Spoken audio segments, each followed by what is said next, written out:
Between velocity versus time, और किसी किसी बुक में स्पीड वर्सेस टाइम भी रहेगा लिखा हुआ।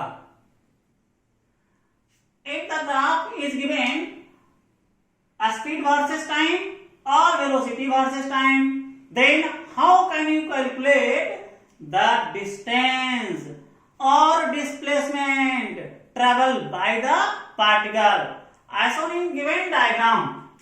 Velocity along y-axis, time along x-axis. Graph is given, that is first of all the concept, how can you calculate the distance when the graph is given speed versus time? जब मेरा graph speed versus time में दिया हुआ रहेगा उस समय हम distance calculate करेंगे, और डिस्टेंस कैलकुलेट करने के लिए जो मेरा मेथड है वो मेथड है मेरा that is distance is equal to area bounded by the curve line. यानी कि area bounded by the curve line का मतलब ये हुआ कि ए मेरा ओए लाइन के द्वारा जो मेरे एरिया कवर होगा, दैट इज एरिया मेरा यही हुआ, दैट इज ए मेरा एरिया A1 होगा। ए बी लाइन के द्वारा जो मेरा एरिया कवर होगा ए मेरा एरिया A2 होगा। BC के द्वारा जो मेरा एरिया कवर होगा इसका एरिया A3 होगा, और CD के द्वारा जो एरिया कवर होगा ए मेरा एरिया A4 होगा। तो सभी एरिया को कैलकुलेट करने के बाद सभी एरिया को हम जब ऐड कर देंगे, ऐड करने के बाद जो मेरा वैल्यू आएगा वही मेरा टोटल डिस्टेंस के इक्वल होगा। अब यहाँ पे ये ध्यान देना है कि A1 एरिया है, तो ये एरिया का शेप कैसा है, ट्रायंगल है, रेक्टेंगल है, ट्राइपीजियम है, स्क्वायर है, etc।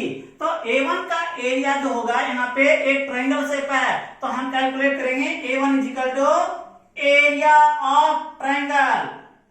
एरिया ऑफ ट्रायंगल का फॉर्मूला होता है, आप रीड कर चुके हैं क्लास में, 1/2 into base into height, that is 1/2 base T, base यही होगा, दैट इज ऑरिजिन से मेरा t1 तक जो भी सेकेंड, सपोज दैट यहाँ पे हम time t equal to 2 second assume कर लिया, अब v1 इज इक्वल टू मेरा 4 मीटर पर सेकेंड है, और अगेन मेरा -4 मीटर पर सेकेंड है डाउनवर्ड डायरेक्शन में।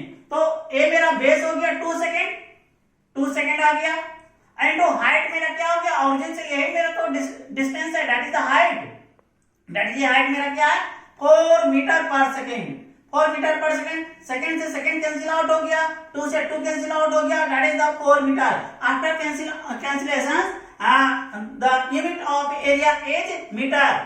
आप जानते हैं कि यूनिट का एरिया का यूनिट मीटर स्क्वायर होता है, लेकिन here as on here the graph is given area that is second से सेकेंड कैंसिल आउट हो जाएगा, तो जो यूनिट बचेगा वो मेरा क्या होगा मीटर, और मीटर किसका यूनिट होता है, वो डिस्टेंस का होता है और डिस्प्लेसमेंट का होता है। इसी तरह से हम A2 कैलकुलेट करेंगे। A2 कैलकुलेट करने के लिए जो मेरा मेथड होगा that is the area of, ये शेप जैसा भी रहेगा, दैट इज यहाँ पे हम मान लेते हैं area of rectangle, area of rectangle. Area of rectangle का फार्मूला होता है length into breadth, that is T1 minus T2, that is suppose that ये मेरा 4 सेकेंड है, तो 4 minus 2 is equal to 2,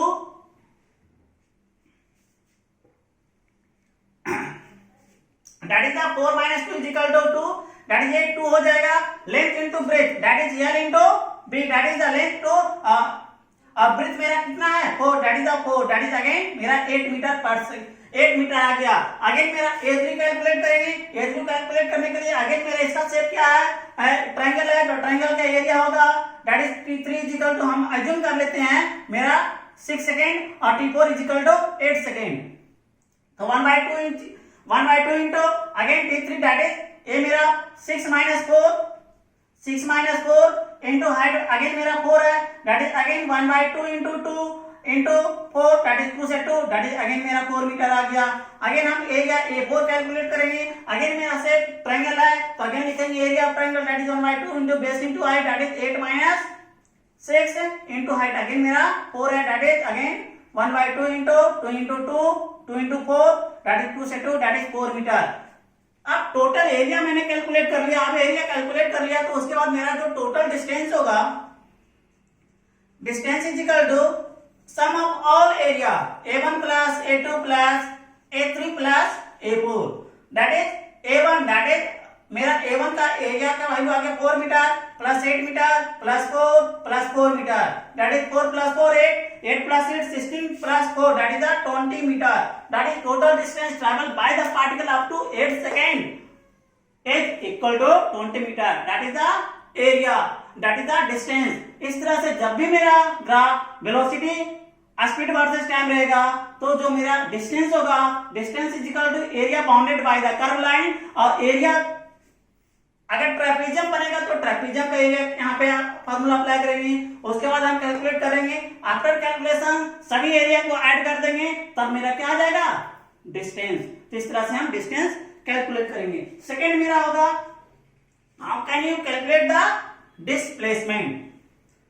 displacement calculate करने के लिए भी मेथड मेरा सेम है।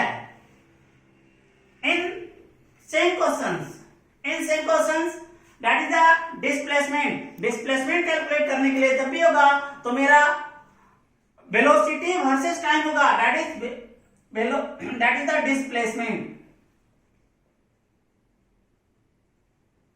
Displacement is equal to also area bounded by the curve line.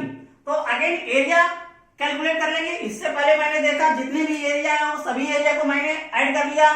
अगर एरिया आपका एक्स एक्सिस के अबव हो और एक्स बिलो एक्स एक्सिस हो तो एक्स एक्सिस के ऊपर जो भी एरिया होगा और एक्स एक्सिस के बिलो जो भी एरिया होगा सभी एरिया को ऐड किया। उस समय मैंने डिस्टेंस कैलकुलेट किया। लेकिन डिस्प्लेसमेंट कैलकुलेट करने के लिए हम डिस्प्लेसमेंट का कॉन्सेप्ट जानते हैं कि डिस्प्लेसमेंट में भी नेगेटिव डिस्प्लेसमेंट नेगेटिव भी होता है। तो यहाँ पे जो भी डिस्प्लेसमेंट आएगा displacement is equal to area bounded by the curve line that is A1 plus A2 plus A3। ये तीनों एरिया मेरा एक्स एक्सिस के अबव में है। अब मेरा A4 एरिया क्या है एक्स एक्सिस के बिलो है एक्स एक्सिस के नीचे है। तो डिस्प्लेसमेंट कैलकुलेट करने के लिए जो भी एरिया एक्स एक्सिस के बिलो होगा उसको हम सब्ट्रैक्ट कर देंगे दैट इज माइनस A4 होगा। इस तरह से क्वेश्चन में जब भी आएगा तो डिस्प्लेसमेंट अगर एरिया अगर एक्स एक्सिस के बिलो आएगा तो डिस्प्लेसमेंट में उस एरिया को हम सब्ट्रैक्ट कर देंगे दैट इज ए आपका टोटल डिस्प्लेसमेंट के इक्वल आएगा that is A1 that is the shape of triangle, A2 shape of rectangle, again A3 shape of triangle, again A4 shape of triangle। सभी का एरिया कैलकुलेट कर लेंगे और एक्स एक्सिस के above में जो भी एरिया होगा वो सभी को ऐड कर देंगे और एक्स एक्सिस के बिलो में जो भी एरिया होगा उसको हम सेपरेट करेंगे और उसके बाद कैलकुलेशन करेंगे। After calculations we get the sum value that value is equal to its displacement. That is again important questions. Second type के questions Second questions, a body covers half of its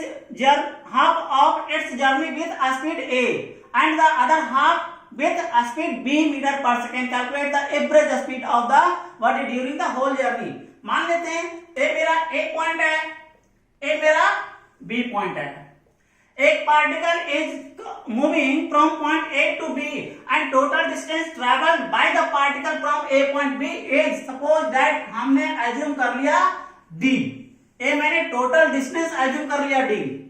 The total distance that is the total distance in whole journey of a particle is D।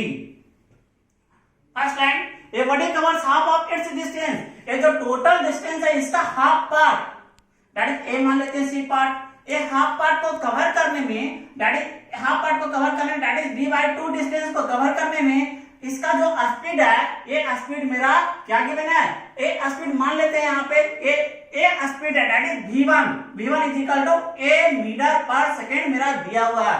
Then how much total time taken by the particle to travel from A point to C। A point से C तक जाने में इस particle को कितना time लगेगा तो इसको हम t1 अज्यूम कर लेते हैं। And then let total distance travelled by the particle be d that is a total distance है। तो केस फर्स्ट में है A body covers half of its journey. तो इस half of its journey that is AC distance cover करने में इसका जो स्पीड है वो v1 है और वो v1 किसके इक्वल है a मीटर पर सेकंड जो कि क्वेश्चन में गिवन है. The total time taken by the particle to cover half of its distance that is d by 2 distance cover करने में इस पार्टिकल को जो टाइम लगा वो मेरा टाइम t1 लगा. तो हम we know that speed is equal to distance upon time. तो यहां पे स्पीड मेरा क्या a है that is for path AC path के लिए दैट इज फर्स्ट हाफ के लिए that is a is equal to distance मेरा क्या हुआ d by 2 और टाइम मेरा t1. तो यहां से हम t1 कैलकुलेट कर लेते हैं. t1 is equal to d by 2 upon a that is d upon 2a that is time t1 is equal to d upon 2a. ये अब मैंने टाइम t1 कैलकुलेट कर लिया. सिमिलरली अगेन और second half part that is for path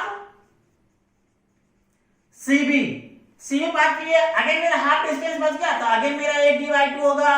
again next जो मेरा distance remaining distance बचा d by 2 इससे कवर करने में जो मेरा स्पीड है that is the v2 is equal to b metre per second given है. Again time taken by the particle from point C to B is equal to t2. तो again speed is equal to speed is equal to distance upon time. तो distance मेरा b speed मेरा क्या है speed मेरा b है again d by 2 है again मेरा टाइम t2 है. तो t2 is equal to d by 2 upon b that is d upon 2b. t2 is equal to d upon 2b आ गया. ये मेरा टोटल. अब हम कैलकुलेट कर लेंगे क्या average speed. We know that average speed is equal to total distance upon total time. Total distance मेरा पार्टिकल के द्वारा कितना कवर किया गया था d. तो a मेरा d हो जाएगा. Total time t1 plus t2 that is d upon t1 की वैल्यू हम पुट कर देंगे. t1 की वैल्यू मेरा d upon 2a plus again t2 की value d upon 2b that is d. Again हम यहां पे कैलकुलेशन करेंगे d अपॉन 2 मेरा कॉमन फैक्टर आ जाएगा 1 upon a plus 1 upon b that is the d upon d by 2 that is LCM लेंगे a b तो b plus a that is the d से d cancel out हो गया that is 2ab upon a plus b that is average speed is equal to 2ab upon a plus b. That is again very important questions. That's all.